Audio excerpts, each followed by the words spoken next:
John has already mentioned, the real focus on oracy and allowing our young people to be able to talk about these things, because, well, I'll talk about it for a number of reasons, but we can do surveys and reporting, which we've covered, as a real way to understand what are pupils thinking, what are they learning. We can do student committees, we can have student newspapers and things like that to get involved with, getting them on radio and podcasts. These are lots of ways to really hear that pupil voice in our schools. And actually a huge way of doing that is through lessons. Our lessons with the students, we have the opportunity to really enable young people to share their voices. And we must be able to not just cater for those loud students who are confident, but how do we cater, how do we ensure that all students are able to contribute to those discussions? And why are we doing this? Why is it so important? We've already spoken about that this is influencing the culture. It's not just about a one-off, in PSHE as a tick box. It's the culture of the school, that we talk about these difficult things and that pupils discuss together enables pupils to have that accountability within each other. If they decide this is not acceptable within their own peer groups, that's a lot more powerful than just being told, don't do this, don't behave this way. We know that Ofsted this point's been mentioned, they will be asking the students to be able to describe what they're learning about, and we need to give those oracy skills for students to be able to even share what they're doing and what they're learning about, in a way that really does reflect some of the what's been going on in PSHE. We want to be developing skills, so key skills of listening, of critical thinking, and we also want to measure learning, not just for pupils to see their progress, but also for them to reflect on what they think about the lessons. Do they think the lessons are helping them? Do they think that they're what could be improved? So a few ways that I'll talk through is how we support schools with measuring impact and really focusing on pupil voice and developing that.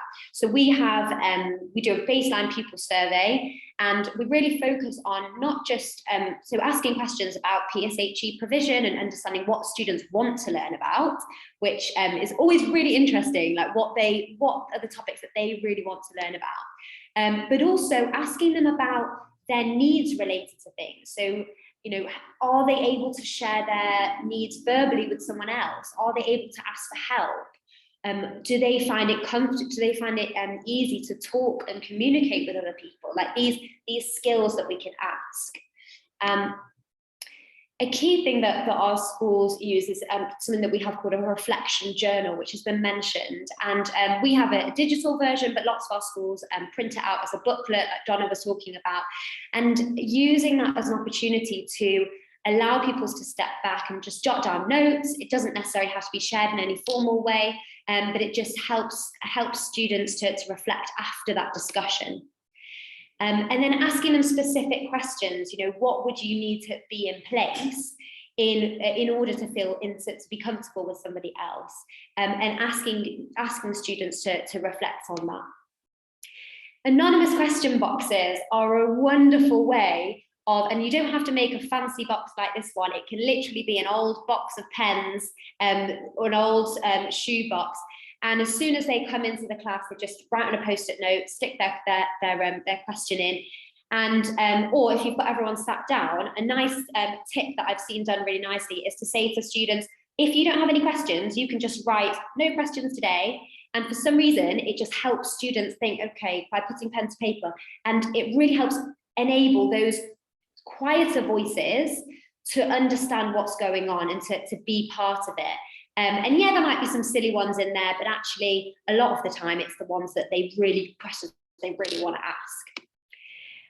One of our schools is KLA, this guy, Brian, who's absolutely brilliant. He's PSHE lead.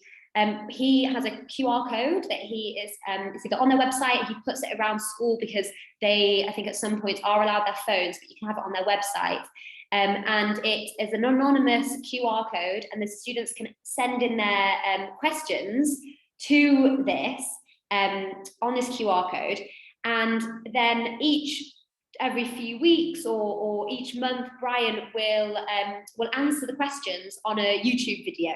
So he doesn't know who they've come from, and collates them all together. And it's just wonderful, really beautiful example of how you can get your pupils sharing and asking questions. We also want to ensure that all voices are heard, and a way of doing this is taking it away from themselves as a young person, and take it away from the teacher feeling that they need to share loads about themselves or loads about their personal experiences. And actually, so these 3 things are distancing tools that you can use in order to get the conversation going and really build people's voice into your classroom. So using real life lived experiences, young people will always want to talk through other experiences, using scenarios, and then using topical news stories. They're already talking about it, but how can you bring that into the lessons? And a key thing that's so different, I think, than other subjects in PSHE is the value in peers talking with other peers. Moving away from this, and we've all been there as a teacher, where it's that, pose a question to the group and there's a bit of silence, or just the loud voices. And instead of that kind of one-to-one, get young people turning their chairs around, even moving their chairs out of moving the tables outside of to the edge of the classroom, and getting them talking together and then sharing back, and using things like talking tokens so that everyone's able to talk. And that way as well, the teacher it's not that the teacher has the oracle of all knowledge. Actually, what we're doing is we're having a conversation, and it's in some cases in PSHE, it's not a yes, no answer. It's very much of a discussion. I think it really helps kind of shift that to talking together as a class. Using, so this is something that we use, which is Live Talk, and it's a random question comes up based on the ideas. So lots of these are scenario questions, and then a video will come up after that showing young people talking about what they think on a particular topic, or they'll talk about an experience that they've had of the particular topic. So around a controlling relationship or signs of a controlling relationship, but using things like this to spark ideas and knowledge within young people. And then there's an opportunity to reflect. So writing down, okay, you've had this discussion, now what do you think? Let's reflect. Using scenarios are a really lovely way of getting pupils to put themselves into that. And obviously that is a written activity, but you could do it in pairs. You could also then switch and do a peer marking activity where you say, well, I would actually do this, or I would do this, so swapping books or booklets. And actually getting young people themselves to come up with the scenarios is a really, really nice way. Using topical things in the news, as I mentioned, so we produce this each month for our schools, so things that have happened in the news related to relationship, sex and health. So this was on Will Smith, beautiful example in a way of loads of things, jokes and violence and love and disagreement, loads of things that came up there. So using these opportunities to be thinking, right, how can we discuss, what do we think about this? And using those kind of discussion questions. One last thing before one thing I've mentioned is to make sure that your pupils and that all pupils are talking is having either a student, or you could do it as a teacher, get your plans, your seating plans, and just ticking them off when they have spoken, so that okay, because it's really hard to track that, and just getting a student to do it, right? When people talk, can you just tick off?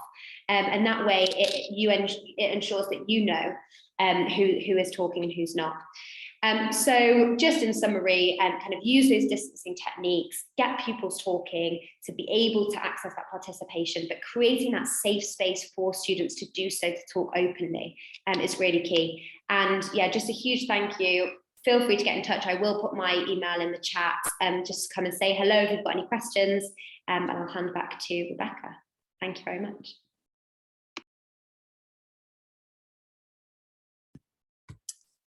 Thank you, Nicole, and to Donna, absolutely brilliant. As with all great CPD, I have taken quite a lot away from both what Donna and and Nicole have contributed to that as well. So just a little roundup. I'm conscious that it's nearly 5 o'clock. Just a little roundup of looking at assessing our PSHE by looking at the effect of it across our school. I had a really interesting conversation when I first took on my role 2.5 years ago as PSHE lead across the trust, as with one of our designated safeguarding leads, about using the PSHE curriculum as a preventative curriculum, allowing our students and giving our students the tools and the information and the resources to make an informed and sensible decision.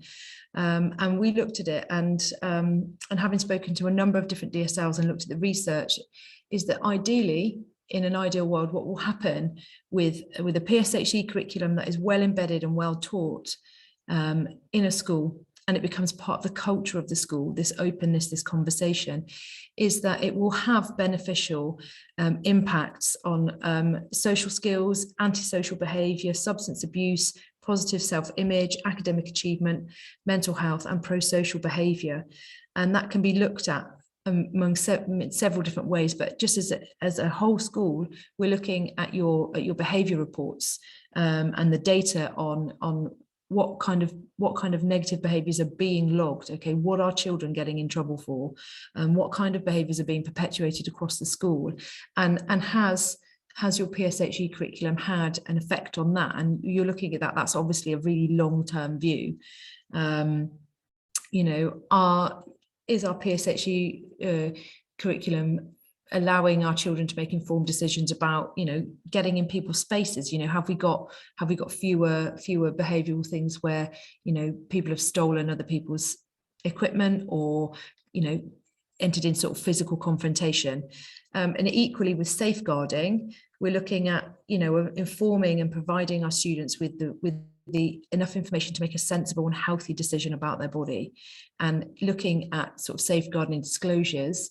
A good PSHE curriculum that is embedded in the culture of your school should look, in the long term, we should start to see a drop in safeguarding disclosures where those students have put themselves at risk, where they've made a poor choice, because they haven't had the resilience or the strength to make a different one, or they haven't had the information to understand what's being asked of them, and therefore, they've just gone along with something that looks like a good idea, when in actual fact, if they'd have had a better idea about relationships or sex education or drugs or alcohol, tobacco, etc., that maybe they would have made a more informed choice.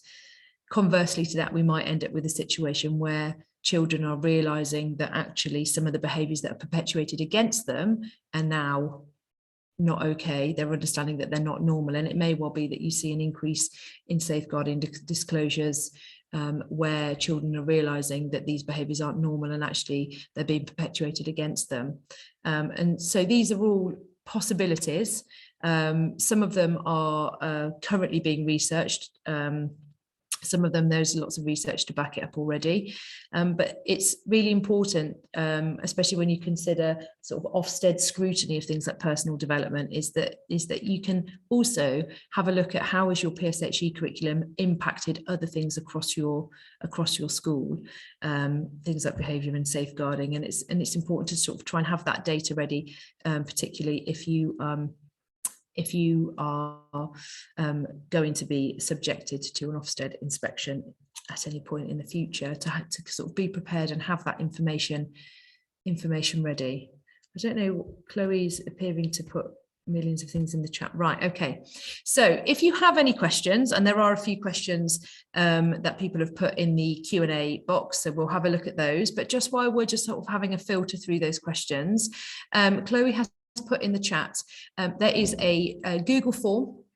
I've had a look at it, and well, I say I've had a look at it. Chloe and I wrote the questions for it, obviously. It will literally take a minute, and it is about looking at where do we want this network to go. So what do we want for next year? We're looking at probably one every half term.